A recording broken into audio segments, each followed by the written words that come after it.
जाऊन 20 मेला अख्याला मतदान करण्यासाठी अख्याला सांगल. अख्यांना सांगेल मतदान करायला.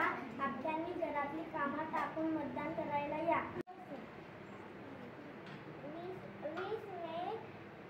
20 मेला सर्वांनी मतदान करायचे हे मी घरी जाऊन सांगेन.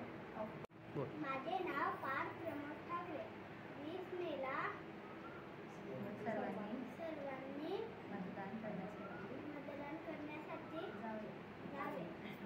सर्वांना सांगणार 20 मेला सर्वांनी मतदान करा आणि घरातली कामं ठेवून मतदान करा.